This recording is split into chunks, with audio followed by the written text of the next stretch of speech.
ದೇವರ ಯೋಜನೆ ಯಾವುದು, ದೇವರ ಚಿತ್ತ ಯಾವುದು ಎನ್ನುವುದನ್ನು ನಾವು ಮೊದಲು ಅರ್ಥ ಮಾಡಿಕೊಳ್ಳಬೇಕು. ದೇವರ ಯೋಜನೆಯಂತೆ ಆ ವಿವಾಹ ಸಂಸ್ಕಾರದಲ್ಲಿ ನಮ್ಮಿಬ್ಬರನ್ನು ದೇವರು ಕರೆದಿದ್ದಾರೆಯೇ ಎಂದು ಗಂಡು ಹೆಣ್ಣು ವಿವಾಹವಾಗಲು ಪ್ರವೇಶ ಮಾಡುವುದಕ್ಕೆ ಮುಂಚೆ ಆಲೋಚನೆ ಮಾಡಬೇಕು.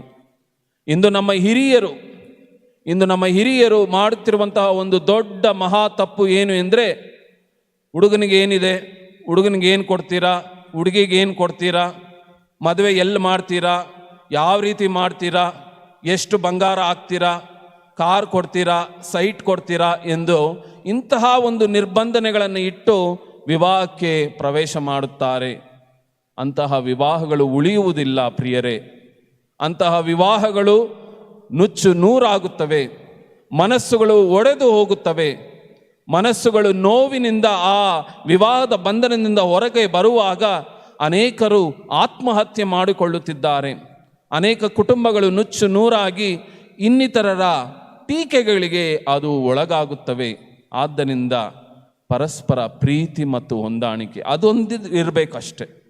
ಅದೊಂದಿದ್ದರೆ ನಿರಂತರವೂ ತಮ್ಮ ಜೀವಮಾನ ಕಾಲದವರೆಗೂ ಕೂಡ ಅವರು ಸತಿಪತಿಯರಾಗಿ ಸಂತೋಷದಿಂದ ಬಾಳುತ್ತಾರೆ. ಅದನ್ನೇ ದೇವರು ನಮಗೆ ಬಯಸಿರುವುದು. ಮಿಕ್ಕ ಎಲ್ಲ ಕೂಡ ಬಂದು ಹೋಗುತ್ತೆ, ಅದು ನಿರಂತರವಾಗಿ ಶಾಶ್ವತವಾಗಿ ನಮ್ಮ ಬಳಿ ಇರೋದಿಲ್ಲ. ಆದ್ದರಿಂದ ಯಾವುದಕ್ಕೆ ಮಾತ್ರ ನಾವು ಪ್ರಾಮುಖ್ಯತೆ ಕೊಡಬೇಕೋ ಅದನ್ನು ನಾವು ಪ್ರಾಮುಖ್ಯತೆ ಕೊಡೋಣ. ಇಂದು ನಮ್ಮ ಹಿರಿಯರು ಮಾಡುತ್ತಿರುವಂಥ ಇಂತಹ ಒಂದು ಘೋರ ತಪ್ಪುಗಳನ್ನು ದಯವಿಟ್ಟು ನಿಲ್ಲಿಸಿ. ಇದೊಂದು ನನ್ನ ಕಳಕಳಿಯ ಬೇಡಿಕೆ. ಏಕೆಂದರೆ ಕಳೆದ ಕೆಲವು ತಿಂಗಳುಗಳಲ್ಲಿ ಅನೇಕ, ವಿಶೇಷವಾಗಿ 2-3 ದಂಪತಿಗಳ ಒಂದು ಸಮಸ್ಯೆಗಳನ್ನು ನನ್ನ ಬಳಿಗೆ ಇತ್ಯರ್ಥಕ್ಕೆ ತಂದಾಗ ನಾನು ಅವಲೋಕಿಸಿ ನೋಡುವಾಗ ಆ ವಿವಾಹಗಳಲ್ಲಿ ಉಂಟಾದಂಥ ಮಹಾ ಸಮಸ್ಯೆಯೇ ಇದು. ಪರಸ್ಪರ ಪ್ರೀತಿ ಮತ್ತು ಹೊಂದಾಣಿಕೆ, ಇದನ್ನು ಮಾತ್ರ ನಾವು ಒತ್ತನ್ನು ನೀಡುತ್ತಾ ಅದರ ಆಧಾರದ ಮೇರೆಗೆ ನಮ್ಮ ವಿವಾಹ ಸಂಸ್ಕಾರವನ್ನು ಪರಿಶುದ್ಧಗೊಳಿಸಿಕೊಳ್ಳೋಣ.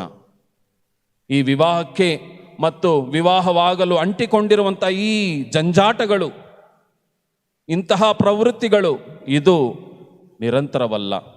ಬದಲಿಗೆ ದೇವರು ನಿರ್ಮಿಸಿರುವ ಈ ಪರಿಶುದ್ಧ ಪವಿತ್ರ ಬಂಧನ, ವಿವಾಹದ ಬಂಧನ ಆದಷ್ಟು ಪ್ರೀತಿ, ತಾಳ್ಮೆ, ಪರಸ್ಪರ ಕ್ಷಮೆ ಇದರ ಮೇಲೆ ಆಧಾರವಾಗಿದ್ದರೆ ಖಂಡಿತವಾಗಿಯೂ ದೇವರು ಗಂಡು ಹೆಣ್ಣನ್ನು ಆಶೀರ್ವದಿಸಿ ಅವರ ಕುಟುಂಬವನ್ನು ಆಶೀರ್ವದಿಸಿ ಮತ್ತು ಮಕ್ಕಳು ಮೊಮ್ಮಕ್ಕಳ ಮೂಲಕ ಅವರ ವಂಶವೂ ಕೂಡ ಬೆಳೆಯುತ್ತದೆ.